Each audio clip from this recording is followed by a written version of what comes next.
class. So yesterday we started with the components of BOP, and in that we had studied that there are three main components of BOP, that are current account, capital account and official reserves account. So what is current account? Current account वो account होता है balance of payment का, जिसमें उन सारे transactions के receipt और payments को रिकॉर्ड किया जाता है जो हमारे एसेट लायबिलिटी स्टेटस को इफ़ेक्ट नहीं करते हैं. फॉर एग्ज़ाम्पल, हम किसी का दूसरी कंट्री से गुड्स को मंगा रहे हैं या सर्विसेज ले रहे हैं, या दूसरी कंट्री हमें कोई गिफ्ट्स दे रही है, तो ये सारी चीज़ें हमारे एसेट लायबिलिटी स्टेटस को इफ़ेक्ट नहीं करती हैं. या फिर अगर हम ये देखें कि हमने किसी से बोरो किया, तो हमारी जो लायबिलिटी है उस कंट्री के लिए वो इंक्रीज़ हो जाएगी, या हमने उसकी कंट्री में इन्वेस्ट किया तो एसेट हमारे उस कंट्री में इंक्रीज़ हो जाएंगे. तो वो ऐसे ट्रांजैक्शन जो एसेट लायबिलिटी स्टेटस को इफ़ेक्ट नहीं करते हैं वो करंट अकाउंट में आते हैं, और जो इफ़ेक्ट करते हैं वो करंट अकाउंट में नहीं आते हैं. वो that I will tell you in the next account कि वो कहाँ पर रिकॉर्ड किए जाएंगे. सो यहाँ पर जो हमें समझना है वो ये समझना है कि जितने भी रिसीप्ट या पेमेंट एक कंट्री को हो रहे हैं ट्रांजैक्शंस के थ्रू, जो उसके एसेट लायबिलिटी स्टेटस को इफ़ेक्ट नहीं कर रहे हैं with the rest of the world. With the rest of the world को यहाँ अंडरस्टैंड करना ज़रूरी है कि दूसरी कंट्री के साथ में हमारे एसेट लायबिलिटी जो है वो बढ़ना चाहिए. हमारी कंट्री के अंदर अगर हमारी एसेट लायबिलिटी बढ़ रही है किसी एक्सपोर्ट इंपोर्ट से, तो वो हमारा करंट अकाउंट में ही रिकॉर्ड होगा. लेकिन अगर दूसरी कंट्री के साथ में एसेट लायबिलिटी बढ़ रही है तो वो यहाँ पर रिकॉर्ड नहीं किया जाएगा. लायबिलिटी और assets of a country are in relation to rest of the world are neither raised nor reduced. जैसे मैंने कहा कि जो लायबिलिटी है हमारी कंट्री की पूरी दुनिया के साथ में, वो इन ट्रांजैक्शन से ना तो इंक्रीज़ होती है ना ही डिक्रीज़ होती है. In other words, current account transactions do not give rise to future claims. ये future claims को नहीं बढ़ाता है, क्योंकि हमारी लायबिलिटी जो है वो या एसेट जो है वो इंक्रीज़ नहीं हो रहा है. एसेट इंक्रीज़ होगा तो हमें इंटरेस्ट मिलेगा, और ऐसे ही जो है उससे अर्निंग होगी एसेट से. और अगर हमारी लायबिलिटी इंक्रीज़ होती है तो हमें उस पर इंटरेस्ट पे करना पड़ेगा. तो ये सारे फ्यूचर क्लेम्स यहाँ पर इंक्रीज़ नहीं हो रहे हैं, क्योंकि यहाँ पर हमारे एसेट लायबिलिटी स्टेटस पे कोई इफ़ेक्ट नहीं पड़ रहा है. अब कंपोनेंट्स ऑफ करंट अकाउंट की अगर हम बात करते हैं तो export and import of goods, मतलब करंट अकाउंट में क्या क्या चीज़ें इन्वॉल्व होंगी. तो पहली चीज़ है export and import of goods. जितने भी हम गुड्स का एक्सपोर्ट या इंपोर्ट कर रहे हैं वो हमारे करंट अकाउंट में रिकॉर्ड होता है.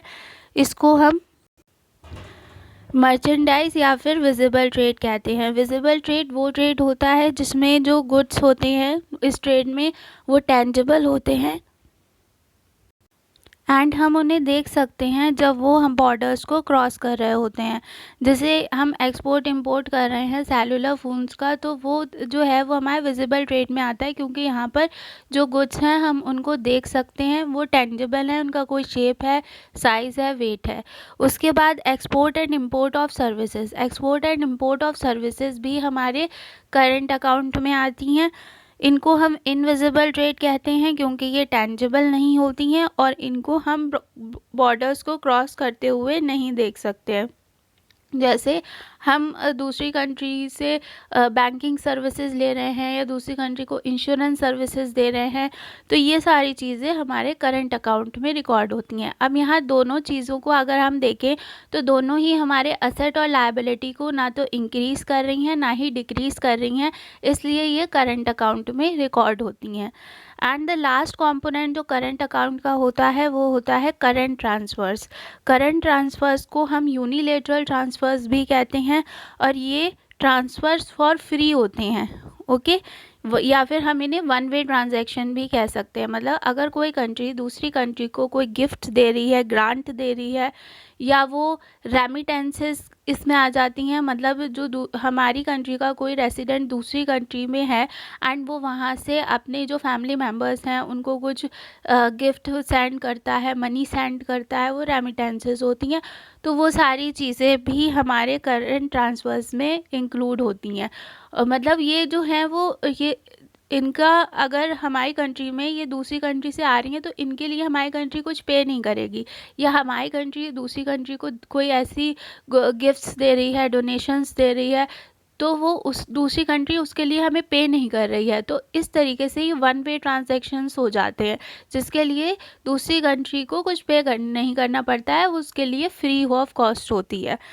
तो यहाँ पर एक दो चीज़ हमें कंसीडर करनी है, वो ये है कि जितने भी करंट ट्रांसफ़र्स होते हैं उन्हें इनविजिबल्स की तरह कंसीडर किया जाता है, यानी उनको सर्विसेज की तरह कंसीडर किया जाता है। ये इनविजिबल ट्रेड में आते हैं। जितने भी गुड्स होते हैं वो हमारे विजिबल ट्रेड में आ गए। जितनी सर्विसेज और यूनिलेटरल ट्रांसफ़र्स या करंट ट्रांसफ़र्स होते हैं वो हमारे इनविजिबल ट्रेड में आते हैं। और करंट ट्रांसफ़र्स की अगर हम बात करें तो ये भी हमारे असेट लायबिलिटी स्टेटस को इफ़ेक्ट नहीं करते हैं, ठीक है।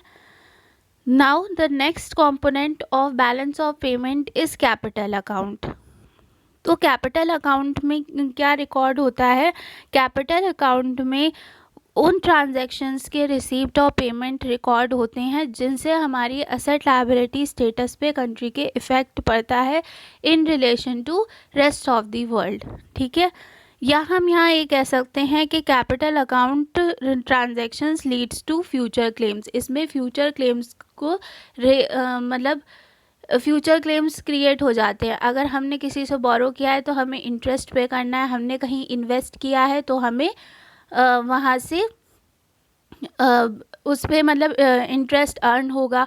तो ये सारी चीज़ें जो है वो फ्यूचर क्लेम्स को इंक्रीज़ करती हैं। तो जो हमारा कैपिटल अकाउंट होता है उसमें वो ट्रांजैक्शंस रिकॉर्ड होते हैं जिन ट्रांजैक्शंस की जो हमें रिसीप्ट हो रही हैं, जिनके लिए हम पेमेंट कर रहे हैं, तो उन ट्रांजैक्शन से हमारे एसेट लायबिलिटी स्टेटस इंक्रीज़ या डिक्रीज़ हो रहा है। तो यहाँ पर जो चीज़ हमें नोट करनी है वो ये है कि export and import of all types of goods, ये हमने अभी पढ़ा था कि जो गुड्स का एक्सपोर्ट और इंपोर्ट होता है वो हमारा करंट अकाउंट में आता है, विजिबल ट्रेड में आता है। तो यहाँ पर इन्होंने क्या कहा है कि एक्सपोर्ट एंड इंपोर्ट हर तरीके के गुड्स का, चाहे वो कैपिटल गुड्स हो चाहे वो कंज्यूमर गुड्स हो। कंज्यूमर गुड्स कौन से हो गए हमारे? जैसे सेलुलर फोन्स थे, वो कंज्यूमर गुड्स थे जो फाइनल कंज्यूमर यूज़ कर रहा है, वो गुड्स हों या कैपिटल गुड्स हों। कैपिटल गुड्स कौन से होते हैं? जो इंडस्ट्रीज़ या फर्म्स यूज़ करती हैं मैन्युफैक्चरिंग के लिए, जैसे प्लांट एंड मशीनरी हो गया। तो इनका अगर एक्सपोर्ट और इंपोर्ट हो रहा है तो वो हमारे करंट अकाउंट में ही रिकॉर्ड किया जाएगा, ठीक है। The export and import of capital goods has nothing to do with capital account of BOP.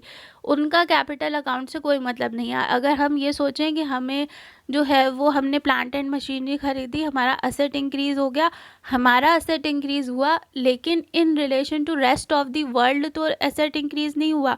मेरी कंट्री का सिर्फ असेट इंक्रीज़ हुआ, उसमें दूसरी कंट्री का कोई रिलेशन नहीं है उस असेट के इंक्रीज़ होने से। इसलिए वो जो सारे ट्रांजैक्शंस होंगे वो करंट अकाउंट में ही रिकॉर्ड किए जाएंगे।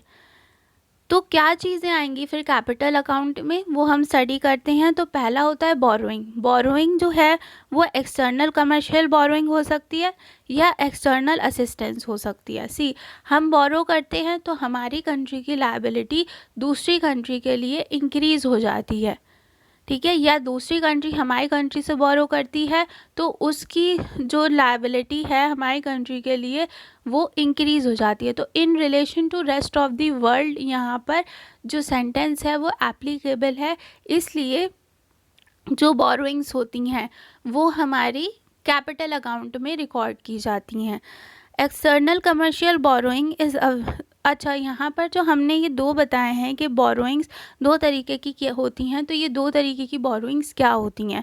तो एक्सटर्नल कमर्शियल बोरोइंग्स जो हैं वो मार्केट रेट पे अवेलेबल होती हैं इंटरनेशनल मार्केट में, and market rate of interest पे अवेलेबल होती हैं। और जो एक्सटर्नल असिस्टेंस हमें मिलती है, ये भी एक तरह की बोरोइंग है कि हम दूसरी कंट्री से बोरो करते हैं, ये हमें कंसेशनल रेट ऑफ इंटरेस्ट पे मिलती है। वो जो है जो मार्केट में रेट चल रहा है उस पे हमें एक्सटर्नल कमर्शियल बोरोइंग्स मिलेंगी, लेकिन अगर कोई कंसेशनल रेट पे हमें बोरोइंग्स हो रही हैं तो वो हमारी एक्सटर्नल असिस्टेंस में आती है।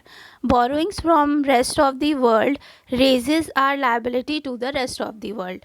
मैंने अभी कहा था कि अगर हम बोरो करते हैं रेस्ट ऑफ द वर्ल्ड से तो उससे हमारी जो लायबिलिटी है रेस्ट ऑफ द वर्ल्ड के लिए वो इंक्रीज़ हो जाती है, इसलिए ये ट्रांजैक्शन हमारे लायबिलिटी स्टेटस को इफ़ेक्ट करता है और इसको कैपिटल अकाउंट में रिकॉर्ड किया जाता है। आज हम यहीं तक डिस्कस करेंगे and the next component we will be discussing in our next video. Thank you.